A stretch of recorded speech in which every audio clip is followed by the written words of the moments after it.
Roniell Vandaece, and on today I have a very great friend of mine, Amanda Stofer. She's going to come in and introduce herself, and on today, the episode that we're doing today is seeing yourself as his daughter.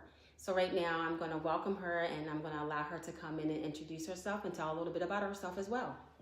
Hi guys, I'm Amanda Stofer. People call me Mandy. And if you are out and you see someone that looks like me, I am an identical twin, so don't get us mixed up. But yes, I'm a really good friend of Roniell, but I would like to call her my bestie. She is my bestie. And let's do a shout out to all our best friends out there because you know we cannot do it without them. But my name is Mandy Stofer, and I have lived on the Eastern Shore my whole entire life. For 44 years. I'm okay with saying my age. But for 44 years, I have a brother, I have a twin sister. We were all raised close. We were 2 years apart. So my mom was a single mom for a while, but she had a good support system with my grandparents, both sides. So we were always adventurous. We were always going out doing stuff, finding something to do. I loved playing sports. We were raised in Del Mar and graduated in Del Mar. Shout out to Del Mar Wildcats, where I played sports and was in the band, just very active in the community, which I think played a huge part of where God took me to be out in the community later on in ministry. But we had an overall good childhood. I mean, we were loved, we were taken care of in the best way that my family knew how. And a lot of times, you know, especially in today's age, we look at the stuff on Facebook and think a lot of families have it so perfect, but we all know that we have different things that we go through inside our family. And I do know, despite things that I went through, in my childhood, I know that my parents at the time thought they were doing the best for me. And even when I became a single mom, I always thought I was doing the best thing. So I do want to give a shout out to my parents because they tried super hard. And I'm thankful for the valleys because it brought us closer together. But we'll elaborate more on that as we go. So, and she also has a beautiful son. I do. Which is my nephew. I just wanted to shout him out. He's gonna be watching and he'll be like, "Mom, why didn't you say me?" So, my first question to you, carrying the cross, those challenges. People think that it's the easy road, it's the easy highway, and it's one complete journey. And it does require you to depend solely on God. And even when you're taking that first step, even with being a believer, even for the non-believers, you know, wanting to come in to accept Jesus as your Lord and Savior, Jesus Christ, you still have to be able to carry that cross. During that time, that pit and that separation, what was that like for you during your childhood? So I'm going to go a little bit, I feel like I have to give some bit of a context, just like when we're reading the Bible, we can't just read one scripture, we have to look at the whole context. So I'm just going to give you a little bit of context with where my faith was at, and little things that were going on in my childhood, just to give you guys a little bit of a background. So a lot of times when you are being raised by a single parent, they are working a lot. They are just trying to be in survival mode. And when you're in that moment, you don't really see it like that. And, you know, my dad was actually really involved in my life, but he was going through his own struggles. We all have some type of sin that we are still dealing with every single day. And my dad was dealing with addiction at that time. So that's why my mom became a single mom. And then my mom, you know, you look back on some things and you don't see it until you're older, until you go through things. But like my mom was struggling with her self-identity, her self-confidence. And so my grandparents were in church all the time. So what would happen is we would stay with them and we would go to church on Sunday. That was our routine. And I learned so much just looking at them as a little child. But I also seen the other side of where it wasn't really important to my mom to go. Like, she believed in God, my dad believed in God, but it wasn't a priority for them to take us to church. We were more like the holiday goers. We went on Easter, we went on Christmas, we would go on Mother's Day. But it wasn't something, it was so different. You could see like my parents, where it was like, okay, we went when we went, and then my grandparents would go faithfully all the time. My grandmother would be praying. That was her routine at night. We knew before she went to bed, she was at the table, she was reading, she was praying. And so when I was going through some things as a child, there was things inside the home that was happening to me from other people in the family that I really didn't come out with until I was probably in my 30s. Because there's a lot of things that we go through that we really just don't want to face, because facing what you've gone through, something that hurts, you really try to just put it under the surface. And tell you the truth, it is hard for it to come back to the surface for you to face, because we have dug it so down in the pit of the bottom of our heart, and the only people that really feel that pain is you. Yeah. So for a while, I kept a lot of it inside. I was always worried about other people. My twin sister was in and out of hospitals with asthma.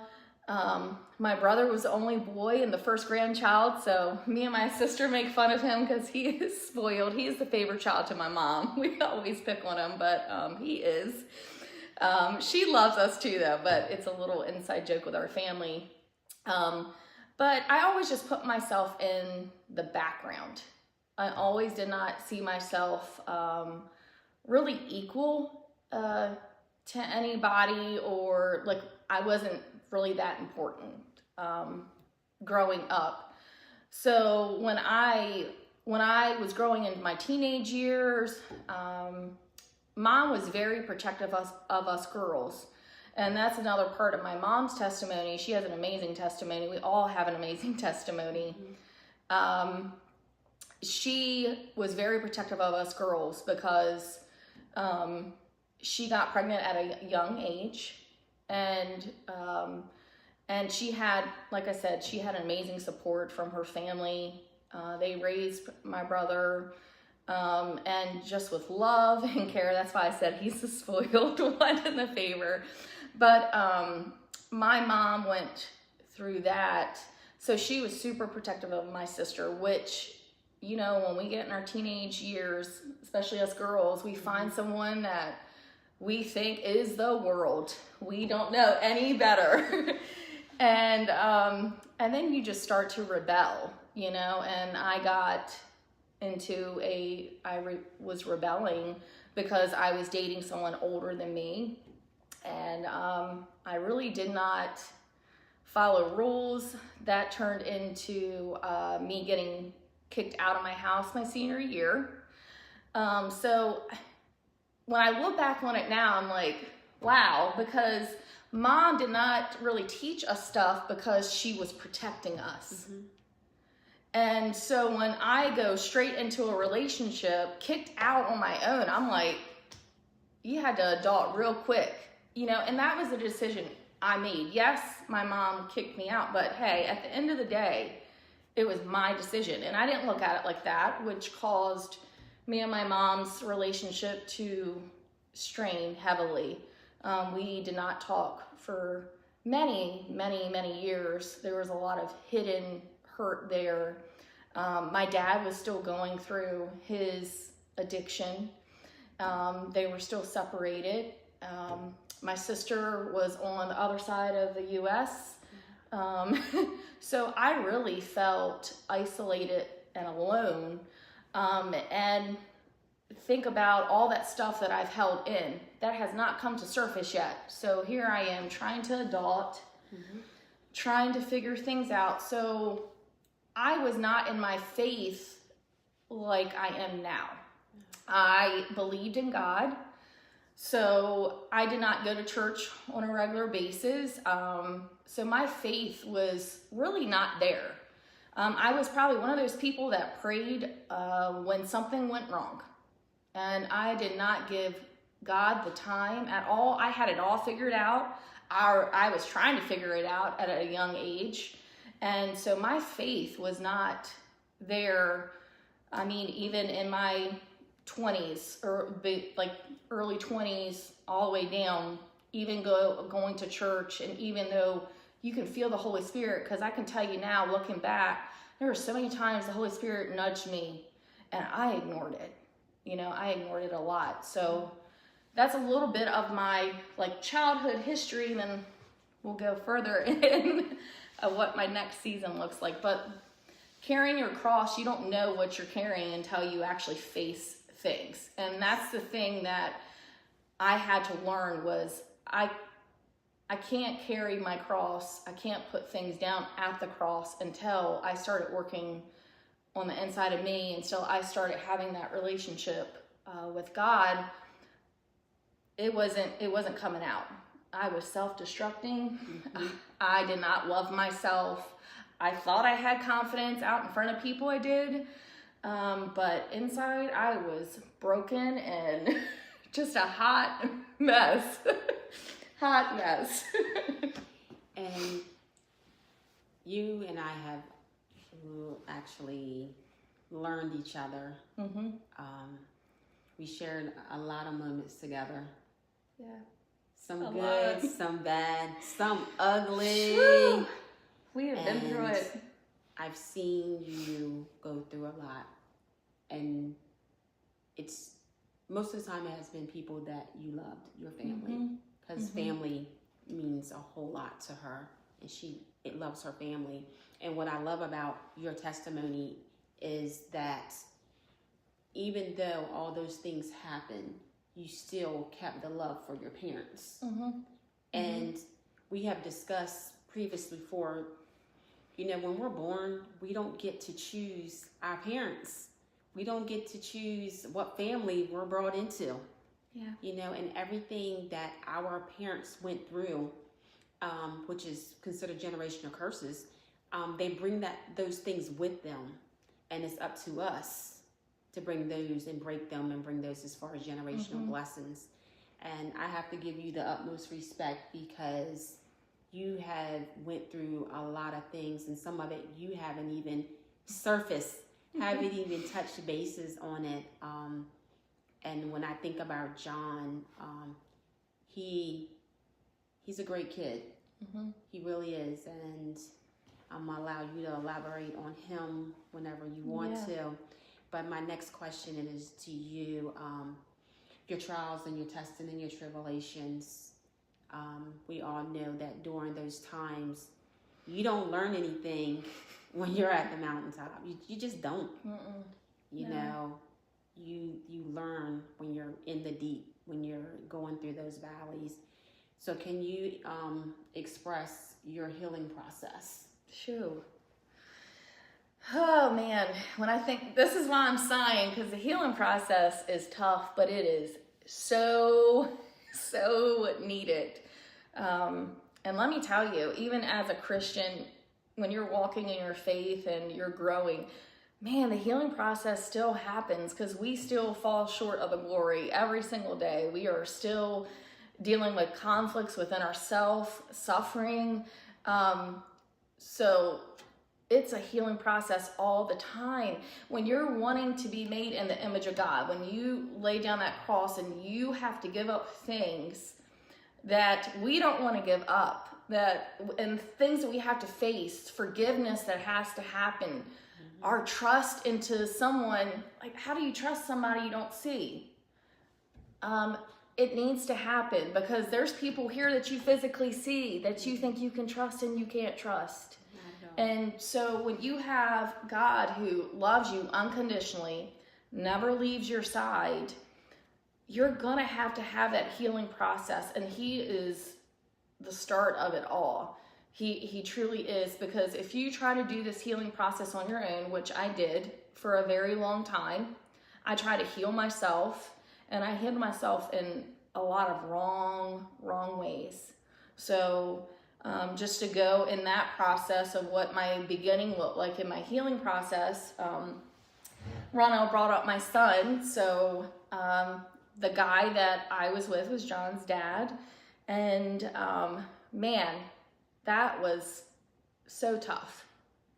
But I want to give you a little bit of a glimpse of what was happening in my toughness, because God was there all along. And so when I was kicked out and my parents were not talking to me, they were going through their stuff, guess what God did? He brought my parents back together after 20 years. I seen my mom get married to someone that I knew she wasn't truly happy with. You know, when you see somebody you know they're just not truly happy with. My dad loved my mom and still does unconditionally, because deep down, that's what addiction is, man. It really just takes a toll on you. And at the end of the day, I knew my dad's heart. My dad loved his family with his whole heart. And the devil really tries to use these different sins in our life, these different addictions that we have, to really just keep us there. And man, was God moving. I had to get kicked out of my house, which I would do it all over again. My parents, after 20 years, got back together, and they are still married and loving each other till this very day. Now, I would have never seen it. They split up when we were in second grade, and they got back together my senior year. And it was always like weird seeing them, because you're like, what's going on here? But we were happy for them. But like in that moment of my hurt and my struggle, God was doing miraculous things. He was already breaking these generational curses. So my parents got back together, and then I always say I did things backwards, but you know what? It's all a part of my testimony. I had my son, John, and he is a great, great son.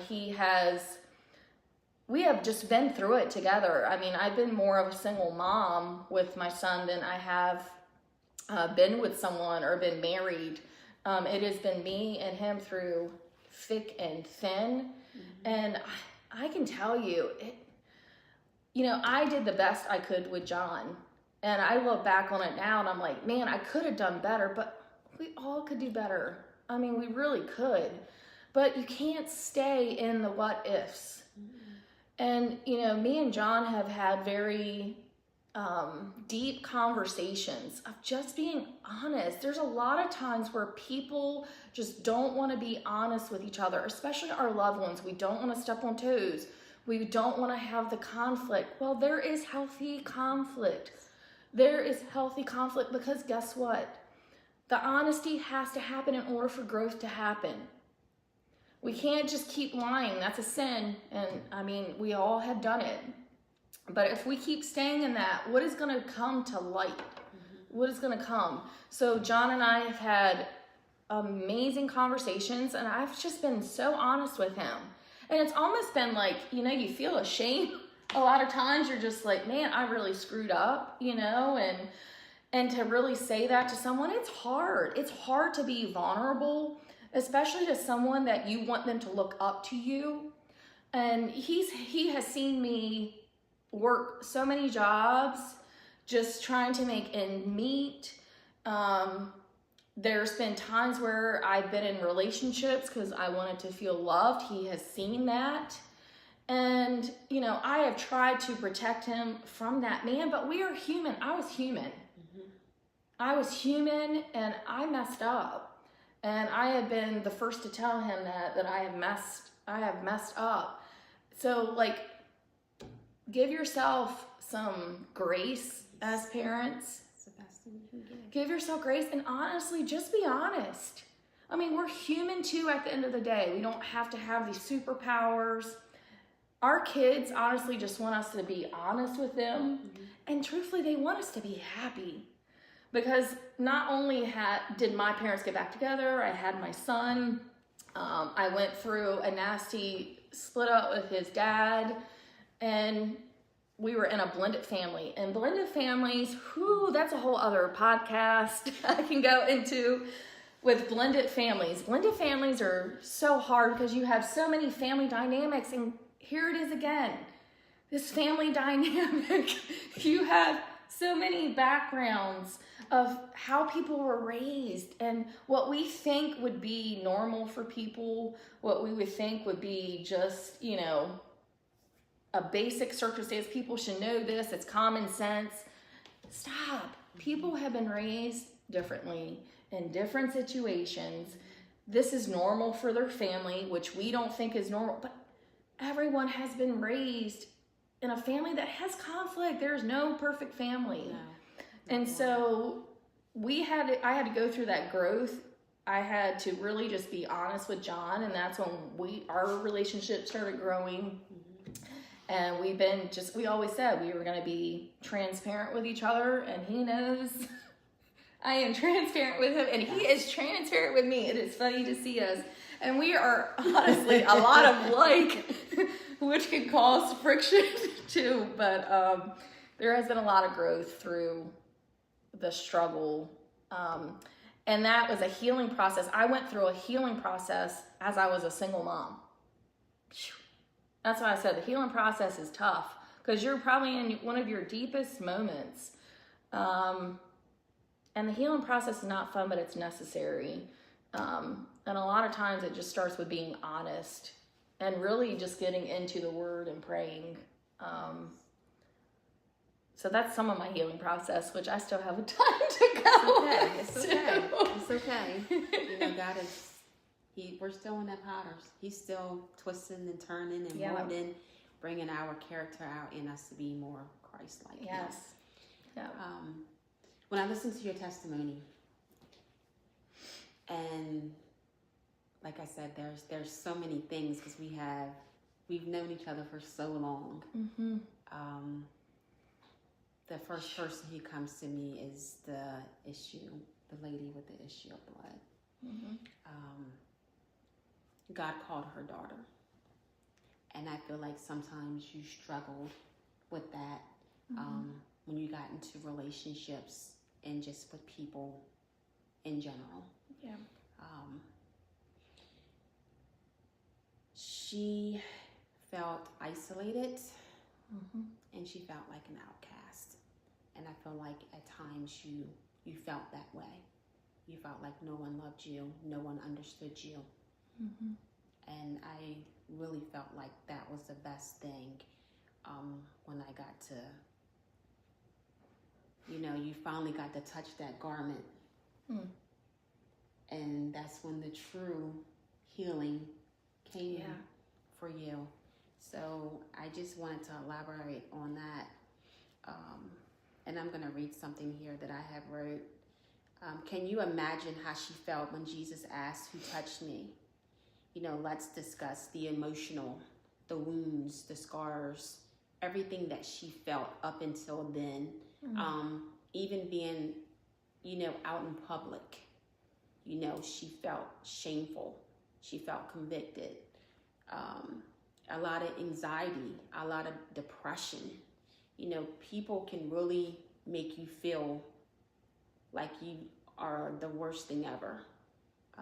Because some people just don't have compassion for others, their feelings rather.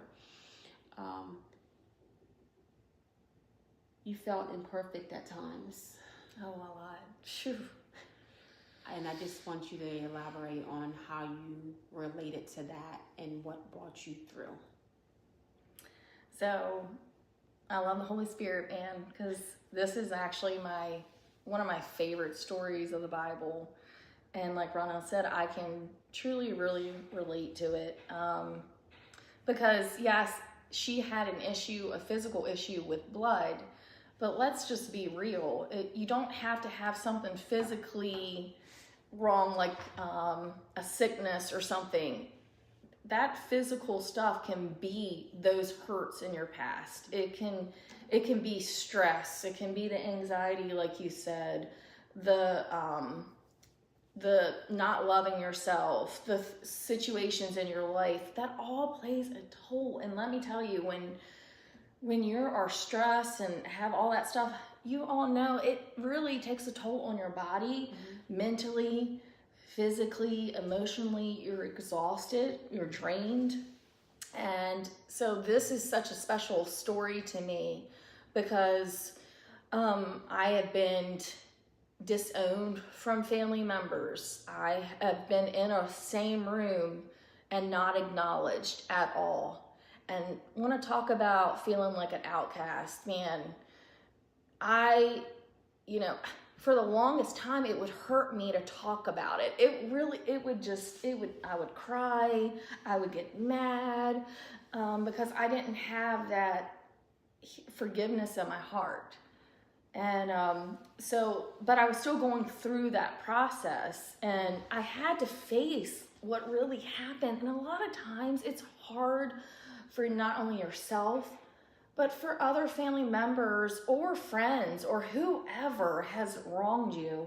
It's really hard for them to face. And at the end of the day, when you grow in your faith, when you're in the Word, I always look at the compassion God had for me, the forgiveness that God has shown me, the love that God has shown me. Who am I not to give that to somebody else? Yes. Who am I? Yes, they've wronged you. They've wronged me. It's all different scenarios. It's all different people. And we're all going through something. We've all made mistakes. But who am I not to show that same compassion and forgiveness and love that Jesus gave me that I did not deserve? I didn't deserve it. And when you start changing your lenses, your view, your spiritual lenses, if you got to take yourself, and it's hard, and I'm not saying don't feel these things or forget these things. I'm not. But there comes a time in this healing process where you're going to have to grow, and you're going to have to put your flesh aside. Because when it says, lay down your cross, it is like you're laying down your flesh. You're laying down what you're feeling inside. You're laying down all those hurts. And you're going to pick up and be the person God wanted you to be. He's creating you into His image. Well, if you're going to be in God's image, then you're going to have to show that same love and compassion. So the healing process was so hard, but it was needed. And I can tell you, when I got to that point after the rejection, after the hurt, I really had to start loving myself. I was so trying to get validation from other people for so long. My identity was in other people and what they thought of me, what they wanted me to do. Oh, I had to do this for them in order for them to love me. Oh, I had to go give myself physically to someone in order to find a husband. I had to put my standard down, or my self-worth, in order to get this validation from people, to feel a certain way. And I did that for many years. And I know she probably wanted to strangle me a couple times. Very much. Very much. Very much. But man, I think of that.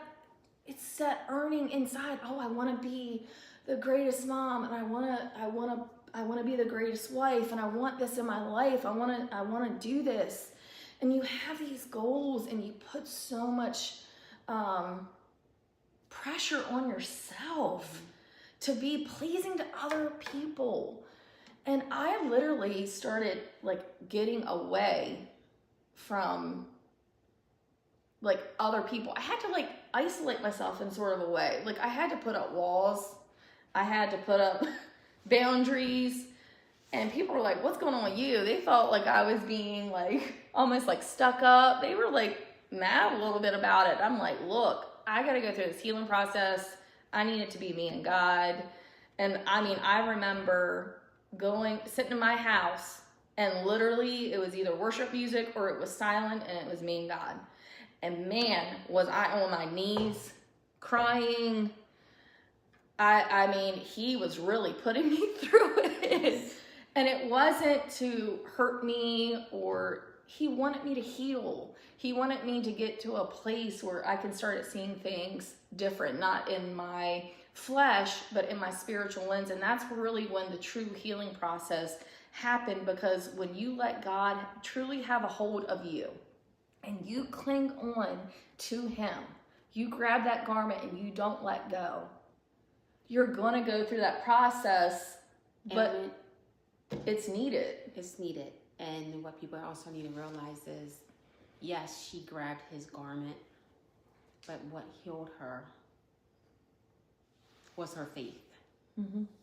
It was her faith that healed her. It was nothing else but her faith. Her faith in God is what healed her. Yeah, it has to have that belief. We hear that in the Bible so many times about these stories of, it was your belief. You believed I could heal him. Mm-hmm. You believed I could part the sea. It was our belief, like you said, our faith, and knowing God can do these things. And I am sitting here today telling you, I would not be here, sitting here, if I did not have my faith in God. And I struggle daily. I mess up, and people think, you have it all together because you're a Christian. No, we need God. I need God. That's why I'm here. For me personally, I feel like I cry more now. I do. I feel like I cry and I'm on my knees more now than ever since being a believer. And it's not because I'm weak. Mm-hmm. When God changes your heart to be more like Christ-like, you have compassion. Your discernment and what you see and how you visualize and precept certain things, you see through his lenses. So you see the outlook as being totally different than what you see in the natural. And like I said, those moments, Yeah, when you're going through, I look back now, and from the beginning of my healing process, and since I touched his garment, and since my faith has grown, and man, I have done things in my life that only has happened because of the grace of God, and God taking me to these places. I have worked at a Christian radio station for over 5 years. Yes. I've met a ton of people. I've prayed with a lot of people. I've met different Christian artists and prayed with them. And I'm like, me, this girl from Del Mar that, went the whole other way around, and did not love herself. And, when I think back of, if you asked me when I was in high school, would you be working at a Christian radio station? I would laugh at you. And I would be like, no, not at all. No. And when we touched base back on the Christian radio station, now mind you, when she first took the job, there was some trying moments, and I was like, you have to stick it through. She would call me, I would pray with her. Yeah. She would be crying at times, had to get herself together. And I'm like literally coaching her, like from my job. This is what I mean. That's like coaching her. Like Amanda, it's going to be okay. We're going to pray through this. You're there for a reason and a purpose. Yeah. You had to learn these things in order to get to where you needed to be. And I'm going to touch base on something. I don't know if you remember it, but even before I started this platform, I told you that you were going to be traveling. And this is before she even got into her missionary. I told her, I said, you're going to be traveling, and there's going to be times that you're going to be gone for periods of times, and sometimes for a long time. And this girl is living it out. I'm like, you know. Yeah, it's so when I started at the bridge, that opened up other opportunities. And let me tell you, people, when this thing start happening, they're going to be like, well, how'd you get that? Who do you know? Say, you know God. That's all you got to say. And then they'll be quiet real quick. But anyway, so when working at the bridge, it just opened up so many other opportunities. And then I found my love for mission work. And so I have been to Dominican Republic, I've been to Guatemala, and my favorite was Malawi, Africa. And so we were taking classes together. Like when I say we have been through so much, we've taken discipleship classes together. And I knew then my calling and my purpose was to go out, was to minister to people, to be a light in a dark, dark world. And you don't have to go away to do that, because I can tell you, I've had so much local ministry that has happened. I mean, I've worked at Emmanuel Church. I go to Emmanuel in Salisbury, and United Deliverance Bible Center in Laurel. Like, we've done so many local ministry. Mission work is not just in other countries. Mission work is in your home. Mission work is in your neighborhood. Mission work is in the grocery store. Mission work is not, beeping the horn at somebody when you're driving now. It's really showing grace and compassion, and man, we all struggle daily with it, but you just have to keep being mindful. And like when you backstep, don't stay there and don't live there. Don't, beat yourself up too much about it. You just got to keep moving forward, because that's what the devil wants. He wants us to be isolated. He wants us to stay in our moments when we've messed up. And a lot of times, man, when he calls you, you're like, I'm not going. I didn't want to leave the bridge when he called me to Emmanuel Church. I cried. I fought for over a year. And when God has a calling on your life, and it is his purpose, it is all going to line up. And there's things for you to do. And sometimes it's hard. There's sacrifices. There is sacrifices. And that's when I say, people think, okay, get baptized, it's easy peasy. No, when you truly, when you pray, and I prayed, God, use me as a disciple, use me to spread your word. When you pray that, he's going to do it. And are you going to be obedient? Are you going to be willing? And are you willing to make the sacrifice? And there are sacrifices that we have to make as Christians, but it's for the greater purpose. It is to bring souls to know Christ and to save them. So a lot of times our walk is, it's having the sacrifices. But a lot of this time, you're gonna have to go through, and what I went through for a long, long time of my healing process is I had to go through it. I now can look at my family with the love of Jesus Christ again. Now, do they drive me crazy? Yes, we're in our flesh, we're human. But I can look at them so differently. I can look at them without the things they have done to me, and I can look at it. What can I do to bring them closer to God? How can I pray? How can I break those generational curses? Yes. How can I start changing the trajectory of my family, my friends, of my life? And that's how it changes. That's how your faith grows. That's how your view grows. Yes. And you don't stay in what people have done to you. Because, man, look what God has done for us. Yes, most definitely. So, I'm going to have her close out. I know I have a scripture here, but I'd rather you close out on a scripture that means something dear to you. I feel like you've been through so much, and even with some of your close friends and people that you no longer, they're a part of your life, but they're not a part of your life. And people have seasons, just like jobs.